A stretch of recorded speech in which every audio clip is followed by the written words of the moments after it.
ಎಲ್ರಿಗೂ ನಮಸ್ಕಾರ. ಶ್ರೀ ಪೋತಲು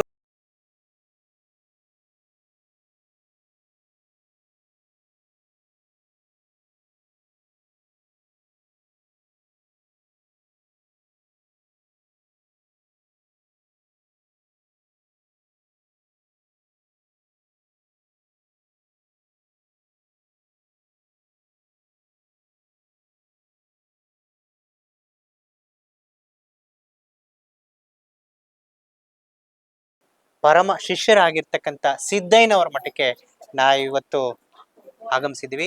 ಹಾಗಾಗಿ ನಮ್ಮ ಮುಂದೆ ಕುಳ್ಕೊಂಡಿರ್ತಕ್ಕಂಥ ಸಿದ್ದಯ್ಯನವರ ವಂಶಿಕರು ಕೆಲವೊಂದು ಪ್ರಶ್ನೆಗಳಿಗೆ ಉತ್ತರವನ್ನ ಕೊಡೋದಕ್ಕೆ ಮುಂದಾಗಿದ್ದಾರೆ. ಕಾಲಜ್ಞಾನ ಮಾಹಿತಿ ಬಗ್ಗೆ ಸಿದ್ದಯ್ಯನವರು ಪರಮ ಶಿಷ್ಯರು ವೀರಬ್ರಹ್ಮೇಂದ್ರ ಸ್ವಾಮಿಗಳಿಗೆ ಯಾಗಾದ್ರು, ಸಿದ್ದಯ್ಯನವರನ್ನೇ ಯಾಕೆ ವೀರವಸಂತರಾಯರು ಸಿದ್ದಯ್ಯನವರನ್ನೇ ಯಾಕೆ ಶಿಷ್ಯನಾಗಿ ಪಡ್ಕೊಬೇಕಾಗ್ತದೆ. ಇವತ್ತು ನಾವು ಹೇಳ್ತಾನೆ ಇದ್ದೀರಿ, ಸಿದ್ದಯ್ಯನವರಂದ್ರೆ ಮುಸಲ್ಮಾನರು ಅಂತಕ್ಕಂಥವ್ರು, ಅವರನ್ನೇ ಯಾಕೆ ವೀರಬ್ರಹ್ಮೇಂದ್ರ ಸ್ವಾಮಿಗಳವರು ಆಯ್ಕೆ ಮಾಡ್ಕೊಂಡು ಪರಮ ಶಿಷ್ಯನಾಗಿ ಅಂತಕ್ಕಂಥದ್ದು ಪ್ರಶ್ನೆಗಳು ನಮ್ಗಳಿಗೆಲ್ಲ ಮೂಡಿ ಬರ್ತಾ ಇದೆ.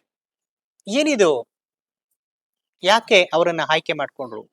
ಹಲವಾರು ಅವರನ್ನು ಮಕ್ಕಳನ್ನು ಕೂಡ ಅವರು ಆಯ್ಕೆ ಮಾಡ್ಕೊಂಡಿಲ್ಲ. ವೀರಬ್ರಹ್ಮೇಂದ್ರ ಸ್ವಾಮಿಗಳವರು ಅವರ ಮಕ್ಕಳನ್ನು ಕೂಡ ಅಷ್ಟು ಪರಮ ಶಿಷ್ಯರನ್ನಾಗಿ ಆಯ್ಕೆ ಮಾಡ್ಕೊಂಡಿಲ್ಲ. ಯಾಕೆ ಅಂತಕ್ಕಂಥದ್ದು ನಮಗಳಿಗೆಲ್ಲ ಆ ಪ್ರಶ್ನೆ ಕಾಡ್ತಾ ಬರ್ತಿದೆ. ಆ ರೀತಿ ಅವರು ಸಿದ್ದಯ್ಯನವರು ವೀರಬ್ರಹ್ಮೇಂದ್ರ ಸ್ವಾಮಿಗಳಿಗೆ ಶಿಷ್ಯ ಯಾಕಾದ್ರು ಅಂತಕ್ಕಂಥದ್ದು ನಾವು ಕೇಳೋಣ ಬನ್ನಿ. ಸಿದ್ದಯ್ಯನವರ ವಂಶಿಕರ ಹತ್ರನೇ ಸಿದ್ದಯ್ಯ ಸ್ವಾಮಿ ఉండారు కదా, వారు వచ్చి ముస్లిమాన్రు. వీరబ్రహ్మేంద్ర స్వామి వారు సిద్దయ్య గారిని ఎలా సెలెక్ట్ చేశారు, ఎలా పరమ శిష్యునాగి స్వీకరించారు, ఆ ఉద్దేశం ఏమిటి? వాస్తవానికి సిద్దయ్య స్వాముల వారు అనేటువంటి ఆయన మహమ్మదీయ కులంలో దూదేకుల అనేటువంటి ఒక తెగలో ఆయన జన్మించినాడు. జన్మించినప్పటికీ కూడా ఈ మానవ జన్మలో ఏమీ లేదు అనేటువంటి ఉద్దేశంతో ఆయన వీర బ్రహ్మేంద్ర స్వాముల వారి దగ్గర చేరి ఆయన పాదాలు పట్టినాడంట. పూర్వ జన్మలో సిద్దయ్య గారు ఒక రాజు కుటుంబంలో జన్మించినాడంట. ఆనంద భైరవ యోగి అనేటువంటి ఒక రాజుగా ఆయన ఉండేవాడు. సిద్దయ్య స్వాముల వారు అనేటువంటి ఆయన పూర్వ జన్మలో ఆనంద భైరవ యోగి అనేటువంటి ఒక రాజు అయినప్పుడు స్వాముల వారు ఒక సమయంలో ఆ రాజ్యంలో ఉండేటువంటి ప్రజలంతా కూడా ఆయన దగ్గరికి వచ్చి, రాజా, ఈ విధంగా మా పైర్లు పంటలు అన్ని కూడా ఈ సింహాలు, ఈ పులులు, అడవి మృగ జంతువులన్నీ కూడా నాశనం చేస్తా ఉన్నాయి. మరి మీరు దానికి ఏదైనా కూడా ఒక పరిష్కారం చెప్పమని ఆ ప్రజలందరూ కూడా అడిగినారంట. అడిగినప్పుడు సిద్దయ్య స్వాముల వారు ఆయన యొక్క గుర్రాన్ని తీసుకొని అడవికి బయలుదేరినాడంట.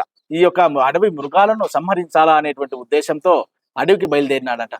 అడవికి బయలుదేరినప్పుడు ఒక సింహం ఆయన కనిపించింది, ఒక పులి ఆయనకు కనిపించింది. కనిపించినప్పుడు ఆయన బాణం తీసి ఆ పులిని చంపాలనేటువంటి ఉద్దేశంతో ఆ బాణం విడిచిపెట్టినాడంట. బాణం విడిచిపెట్టినప్పుడు ఆ పక్కనే నీళ్లు తాగుతున్నటువంటి ఒక గోవు ఈ సింహం పక్కకు పోవడంతో ఆ బాణం వెళ్ళి ఆ యొక్క గోవుకు కుచ్చుకొని ఆ యొక్క ఆవు అనేటువంటి మరణించింది.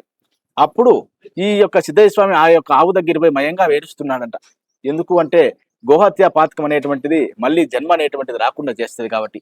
అప్పుడు ఆయన ఏడుస్తా ఉంటే అప్పుడు ఆ శ్రీ మహావిష్ణువు అక్కడికి విచ్చేసి, నాయనా, నువ్వు ఏమి కూడా చింతించకు, వచ్చేటువంటి జన్మలో ఈ యొక్క పాపాన్ని మనం పోగొట్టుకోలేము. వచ్చేటువంటి జన్మలో నువ్వు సిద్దయ్య స్వామిగా ఫలాని దూదేకల కుటుంబంలో నువ్వు జన్మిస్తావు. నువ్వు జన్మించిన తర్వాత నా దగ్గర 12 సంవత్సరాలు నువ్వు ఆ యొక్క సేవ చేస్తేనే నీకు ఆ యొక్క పాపం అనేటువంటిది పోతుంది అని ఆ జన్మలో ఆయన చెప్పినాడంట. అందుగావున ಬ್ರಹ್ಮಂಗಾರಿಗೆ ಸಿದ್ದಯ್ಯ ಗಾರು ಪ್ರಿಯ ಶಿಷ್ಯುಡೈನಾಡು.